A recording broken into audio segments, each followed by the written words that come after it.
আসসালামু আলাইকুম গাইস। ডিম ভালোবাসে না এমন মানুষ খুঁজে পাওয়া যাবে না। আর আজ তৈরি করব সেই লোভনীয় ডিম আলুর ঝোল রেসিপিটি। ডিমের রেসিপি তো অনেকভাবেই তৈরি করা যায়। আজ আমি তৈরি করব আমার স্টাইলে। আশা করছি ভালো লাগবে। তাহলে চলুন শুরু করি। আজ ডিম আলুর ঝোল তৈরি করার প্রথমে আমি নিয়ে নিয়েছি ৮ থেকে ১০টা সিদ্ধ ডিম এবং ডিমগুলি সিদ্ধ করে খোসা ছাড়িয়ে নিয়েছি। আমি নাইফের সাহায্যে ডিমগুলি কিছুটা চিড়ে দিয়েছি। আপনি আপনার পছন্দ মতো চিড়ে নেবেন। এই রেসিপিটা তৈরি করার জন্য প্রয়োজন হবে আলু। এখানে আমি ২টা বড় আলু সিদ্ধ করে খোসা ছাড়িয়ে নিয়েছি। আপনি আপনার পছন্দ মতো আলু কম বা বেশি করে নিতে পারেন। এবার এই সিদ্ধ করা আলুগুলি হাত বা যে কোনো উপায়ে একটু ভেঙে নেব। পুরোপুরি ম্যাশ করব না, একটু আধা ভাঙা করে নিতে হবে। দেখে নিশ্চয়ই বুঝতে পেরেছেন। এবার আলুটা একটা সাইডে রেখে দেব। এবার চুলায় একটি প্যান বসিয়ে তাতে দিয়ে দিব 1 টেবিল স্পুন পরিমাণ তেল। এবার এই তেলে অল্প পরিমাণ হলুদ, মরিচ এবং লবণ দিয়ে দিব। চুলার হিটটা মিডিয়ামে রেখে তেলের সাথে মশলাটা একটু নেড়েচেড়ে নিব। 1 মিনিটের মতো নেড়েচেড়ে দিয়ে দিব আগে থেকে সিদ্ধ করে রাখা ডিম। মশলার সাথে ডিমগুলি খুব ভালোভাবে নেড়েচেড়ে লাল লাল করে ভেজে নেব এবং একটি পাত্রে উঠিয়ে রাখব।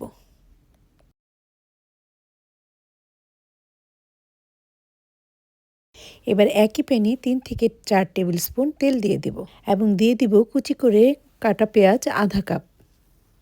চুলার হিটটা মিডিয়াম টু হাইতে রেখে পেঁয়াজটা ২ থেকে ৩ মিনিট নাড়াচাড়া করে নেব যতক্ষণ না পর্যন্ত সফট হয়ে আসে। দিয়ে দিব স্বাদমতো লবণ এবং স্বাদমতো লাল মরিচের গুঁড়া। দিয়ে দিব আধা টিস্পুন হলুদ গুঁড়া। আদা বাটা এবং রসুন বাটা দিয়ে দিলাম 1 টিস্পুন করে। এবার সামান্য পরিমাণে পানি অ্যাড করে দেব যেন মশলাটা পুড়ে না যায়।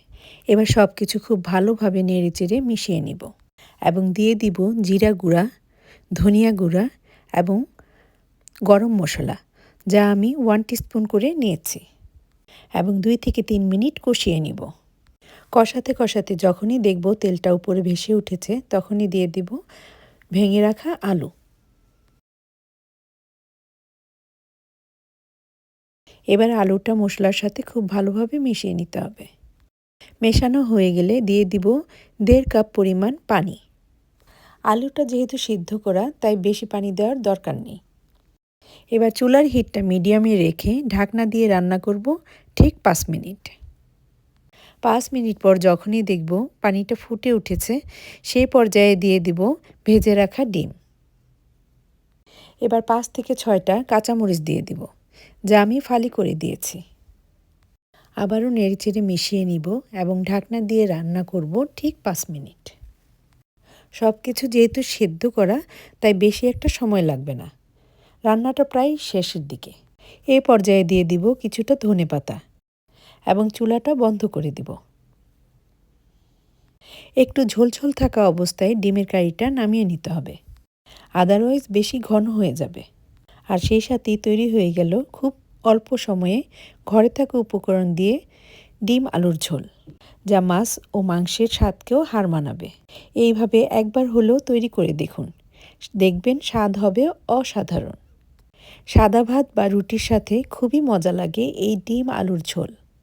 এই ডিম আলুর ঝোল রেসিপিটি শেয়ার করতে ভুলে যাবেন না।